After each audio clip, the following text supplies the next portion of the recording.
Ce soir, 2 des 5 jeunes gens transférés à Paris depuis le début de la semaine ont été mis en examen et incarcérés en région parisienne.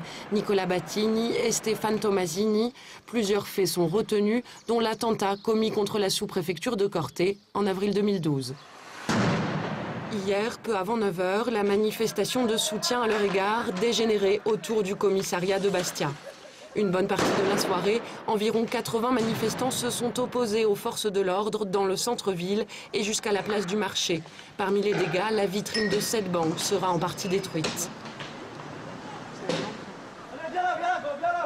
Les affrontements ont cessé vers 11 h du soir. Peu après, on apprenait que 4 des 5 personnes entendues depuis plusieurs jours par la police judiciaire à Bastia étaient remises en liberté.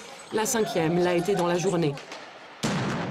Plus tôt dans la soirée, alors qu'il se trouvait à l'écart avec un confrère photographe de Corse Matin, un de nos journalistes a été grièvement blessé à l'oreille gauche par un tir des forces de l'ordre en filmant ces images. Il a perdu une partie de l'audition.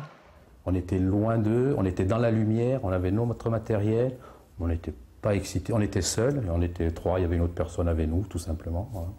Donc j'ai filmé 2-3 fois le gars qui tire à tir tendu. Après je me suis retourné, j'ai filmé les manifestants. Et puis à un moment donné j'en ai pris une vraiment de face et ouais, voilà quoi. Je ne sais pas si c'était un tir tendu, mais un tir partant du commissariat qui a atteint mon confrère Pascal Alessandri en pleine poitrine avec une forte détonation. Moi j'étais à 2 mètres de lui et j'avais pris de lacrymogène, donc je m'étais mis accroupi, j'arrivais plus à respirer. Et Pascal, lui, n'a pas eu le temps de se mettre accroupi. Les autorités n'ont pour l'instant pas souhaité réagir. 21 personnes ont été blessées hier parmi les forces de l'ordre. Notre journaliste Pascal Alessandri et France Télévisions porteront plainte contre X lundi matin. Et après cette agression, notre caméraman Pascal Alessandri a été hospitalisé et s'est vu accorder un arrêt de travail de 10 jours.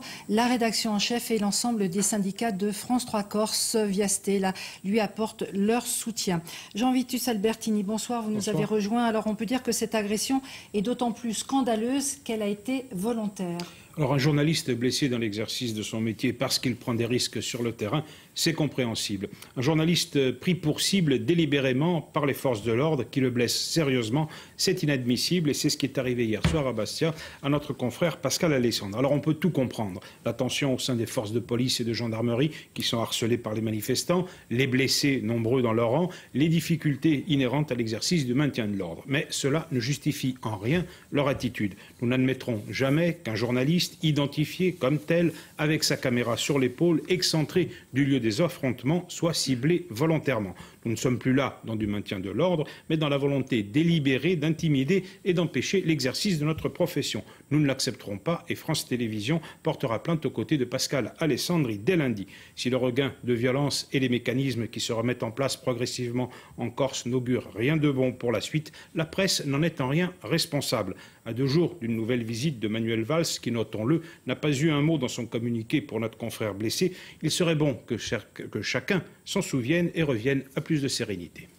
Merci Jean-Vitus.